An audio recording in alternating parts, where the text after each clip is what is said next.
상당히 뜨겁습니다.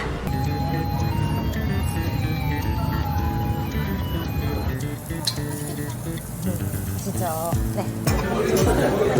지금 보니까 폴키지에서 양주를 갖고 오신 분 계세요. 마진이 한 어느 정도 되신 것 같아요? 20에서 30 정도 됩니다.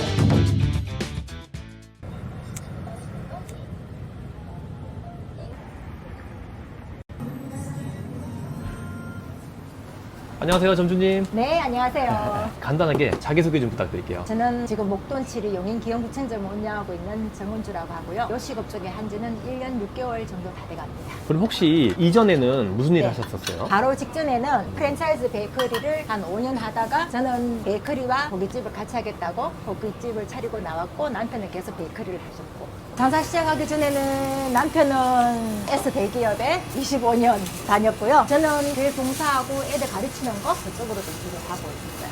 남편분께서 S 기업을 다니셨다고 네. 하셨는데 네. 그 좋은 직장을 다니셨었는데 어떻게 하다 이렇게 나오셔서 장사라는 걸 하시게 된 거예요? 젊었을 때부터 그랬었어요. 한 50대면 퇴사할 거라고. 100년 삶이잖아요. 근데 대기업은 있어봤자 뭐 50 후반이면 나와야 되잖아요. 그때 나와서 너무 늙은 나이에 뭔가를 준비하기 너무 늦었다. 일찍 나와서 준비를 하겠다고 노래를 불렀었거든요. 근데 그게 진짜 현실이 되더라고요. 인생의 후반을 위해서 네네. 50살 때 과감하게 퇴사를 결심하셨던 거예요. 해외 주재원으로 갔다가 들어오자마자 사표 던지고 나왔었어요. 본인은 되게 만족해 하시고, 대기업에 25년 동안 있으면서 많은 스트레스가 있잖아요. 그 스트레스 보고 옆에 있으면서 삶의 질도 중요하고 50대 후반을 준비하는 것도 중요하다 싶어서 그냥 흔쾌히 나오시라고, 그동안 고생하셨다고 그렇게 됐죠. 그때 퇴사할 때도 남편 상사들이 있잖아요. 선배들 보면은 면담하자면 다 도망가는 분위기였대요. 잘릴까봐. 다 부동산 공유회계사 공부하고 막 이런데, 과감하게 일찍 그만두고 나와서 제 2의 인생을 위해서 준비하는 것도 좋았다. 지금은 주변에서 많이들 부러워하세요. 기반 잡았다고. 그럼 이제 처음에 남편분께서 퇴직을 하시고 나서 네. 첫 장사로 시작했던 게 베이커리셨어요? 네네.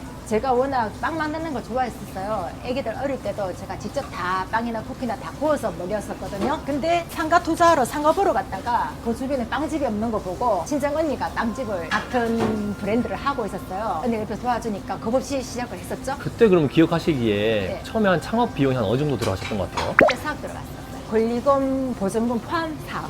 그럼 그거를 한 몇 년 정도 이렇게 운영하셨던 거예요? 내가 이거 2개 하겠다고 시작을 했으나 제 혼자 하기는 솔직히 규모가 너무 크더라고요. 내 실무가 바쁘다 보니까 마케팅 쪽에 전혀 신경을 쓸 수가 없더라고요. 남편이 또 전공이 그쪽이고 하시니까 빨리 정리를 하고 이쪽 와서 도와줬으면 좋겠다. 2달 전에 9월달이죠. 그거를 이제 빨리 정리를 하고 이쪽 와서 마케팅을 담당해주고 있는 편이거든요. 근데 여기는 고기를 좀 특이하게 창고 같은 데서 꺼내시네요? 얘는 숙성고라고 7일14가 7일 동안 2번 해서 14일 숙성하는 거거든요. 고기가 다이 되면은 근육이 경직된다 그러잖아요. 그게 부드럽게 풀리는 기간이 14일이래요. 그래서 14일을 숙성을 많이 시켜요. 숙성된 고기를 이제 본사에서 숙성해서 갖고 오면 여기서 이제 숙성고에서 계속 보관을 시키고, 저녁에 손님들이 오시잖아요. 손님 오시기 직전에 빨리 나가기 위해서 잘라서 손질해 놓는 거죠. 1인분씩.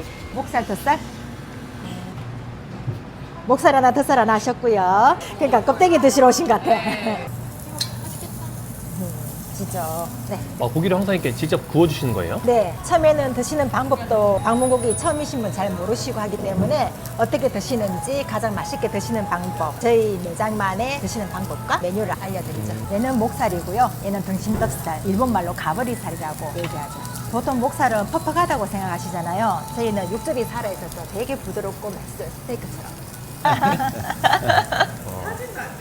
고기 구울 때는 혹시 어떤 부분이 되게 중요한가요? 온도와 마야르 반응이라 그러나 겉면에 바삭하게 굽고 육즙이 갇히게 하는 게 제일 중요한 부분입니다. 네, 그래야지 드셨을 때 안에 육즙이 터지면서 부드러운 맛을 한층 더 많이 느낄 수 있다고 보거든요. 그리고 또 고기는 크게 구워야지 맛이 더 있더라고요. 너무 작게 자르면 육즙이 날라와서 맛이 없는 고기가 되더라고요.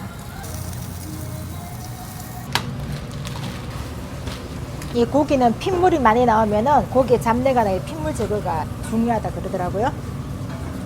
베이커리를 하시다가 고기 전문점으로 집중을 하시기 위해서 베이커리 접으셨다고 하셨잖아요. 이 고깃집을 운영해 보니까 이전에 베이커리랑 좀 어떤 차이점이 있으세요? 상당히 차이가 많죠. 베이커리는 약간 마트 같은 느낌? 진짜 베이커리를 접고 싶다고 생각을 했던 게 뭐냐면요, 재고 수량 체크 때문에. 뚜루뚜루는 당일 구운 빵만 판매를 했었거든요. 그러니까 그날 많이 구워놨는데 날씨 이슈나 뭐 때문에 사람들이 안 와. 그러면 그거 다 폐기 처분해야 돼요. 근데 어느 정도 좋다 했는데 손님들이 와서 빵 없다고 돌아가시는 거 보면 또 너무 속상하고 죄송하죠. 그에 따른 스트레스, 행사 때, 크리스마스 때나 행사 물량을 어떻게 해야 되지, 케이크를 어느 정도 만들어야 되지, 그런 고민이 너무 많았었어요. 왜냐면은 못 팔면 버려야 되니까. 이 고깃집은 수송고기니까 하루 더 수송시키면 되는 거고, 야채는 그때그때 장봐 오면 되는 거기 때문에 그에 대한 스트레스가 없는 게 첫 번째 너무 편했고요. 그리고 일단 단가 자체가 빵에 비해서 좋잖아요. 그것도 마진율도 베이커리가 되게 박해요. 그럼 베이커리 같은 경우에는 이전에 네. 하셨을 때 네. 뭐 마진이 한 몇 프로 정도 나오셨어요? 인건비 뭐야 이것저것 다 빼고 나면은 10%? 그러면 지금 이제 고깃집 하실 때는 마진이 한 어느 정도 되신 것 같으세요? 20에서 30 정도 되는 것 같아요. 오. 내가 좀 더 고생을 하면 많이 남을 것이고. 지금 이제 오픈하신 지 한 1년 좀 넘으셨다고 하셨는데 네. 한 월 평균 매출은 한 어느 정도 나오세요? 월 매출요? 한 5천 정도? 요즘에 경기가 너무너무 안 좋다고 다들 그러시잖아요. 경기가 어려우면서 장사하시기가 더 힘드실 텐데 경기가 안 좋다 하더라도 뭔가는 하긴 해야 되잖아요. 그래서 저는 일할 수 있는 장이 필요하다는 것에 대해서 감사하고 있어요. 장사를 하시면서는 뭐 쉬는 날 따로 없으세요? 이제 여기가 프랜차이즈잖아요. 그래서 제가 무슨 일이 있거나 하면은 본사에 지원 요청해가지고 한 번씩 쉬고 여태껏 문 닫은 적은 한 번도 없습니다. 본사에서 이게 네. 쉬시는 날에는 인력 지원을 또 해주시는 거예요? 네, 감사하게 슈퍼바이저님들이 미리 신청하면은 오셔가지고 매장은 이제 제가 안심하고 맡길 수 있는 전문가가 와서 해주시니까. 그런 점은 지금 하시는 일에 있어서 좀 장점이네요. 그렇죠. 고깃집이 정말 많잖아요. 네. 근데 이 브랜드를 선택하셨던 이유가 있으세요? 늦둥이가 이제 막내가 20살이거든요. 큰애들은 다 이제 컸는데 제가 또 지금 뉴욕에 있어요. 그러니까 좀 장난 아니게 들어가요. 그래서 더 해야 되겠다 싶어서 하나를 더 차려야 되겠다. 뭐가 좋을까? 식당은 너무 손이 많이 가고 반찬에도 김치 담아야 되고 이런 거는 내가 몸이 안 되겠고, 고기는 썰어만 주면 되지 않을까? 그래서 고깃집, 그래서 고깃집 프랜차이즈 다 뒤져보고 다 먹으러 가보고 했었어요. 특히 저희 부부가 와인을 많이 즐기는 편인데 방문을 해보니까 너무 깔끔한 거예요. 대리석 테이블에다가 와인 한 잔 할 수 있는 고깃집 같은 거예요. 고기도 너무 맛있는 거예요. 그래, 이 집이다. 그런데 지금도 후회하지 않는 게 일단 맛이 있어야지 자신 있게 내놓을 수 있고, 지인이나 친구들한테 나 고깃 차려서 먹으러 와 라고 자신 있게 내놓을 수가 있는데, 뭐 퍽퍽한 살에 내가 맛에 자신이 없는 어떤 음식점을 차렸다? 선뜻 지인들한테 먹으러 와서를 자신 있게 못할 것 같은 거예요. 그래서 맛을 딱 보고 이 집이다 싶어서 동착점을 찍었죠. 이건 지금 어떤 장비인가요? 숯불을 불 붙이는 착화기라고, 그래서 180초 동안 숯불을 불을 붙이는 기계가 따로 있어요. 상당히 뜨겁습니다. 불 들어가겠습니다. 네네. 그러면은 4명 한 테이블에는 돈 세트 4인짜리 2분 오셨습니다.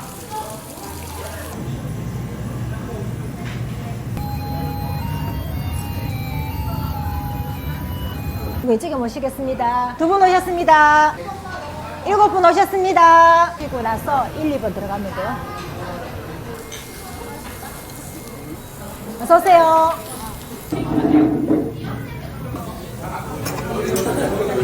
어제 보니까 쿨키즈에서 양주를 갖고 오시는 분 계세요. 이거는 또 점주님만 이렇게 하시는 거세요? 네네. 혹시 이렇게 하시는 이유가 있으실까요? 직장 주변이다 보니까 좋은 술을 가져오시는 분이 있으실 거 아니에요. 직장 다녀오시다가 함께 나누고 싶은데 그런 적당한 장소가 없을 수가 있잖아요. 그런 분이 이제 편하게 갖고 오셔서 이제 드시라고 콜키지를 시작하시고요. 드라마 지금은 그런 이제 이제 한참 손님들이 좀 몰려 드시네요. 지금부터 피크죠. 그럼 보통 몇 시까지 이제 일을 하세요? 제 영업시간 12시까지입니다. 아침에 또 몇 시에 출근하시는 거예요? 저는 이제 11시 30분? 그럼 밤에 좀 잠은 잘 주무세요? 피곤하니까 자죠. 근데 아무래도 올빼미가 된 것 같아요. 자는 시간이 이제 가서 씻고 뭐 하면은 보통 2, 3시 대가 자게 되더라고요. 이 영상을 보시는 분들 중에 자영업을 앞으로 하려고 하시는 분들 계실 거잖아요. 그분들에게 전하는 말씀이 있으실까요? 제가 혼자 이제 자영업이라 해본 건 이제 1년 조금 지났잖아요. 저도 자영업에 대해서 반도 모른다고 생각은 해요. 이게 쉽지 않다는 게 저만 열심히 한다고 되는 게 아니더라고요. 주로 이제 50대 후반분들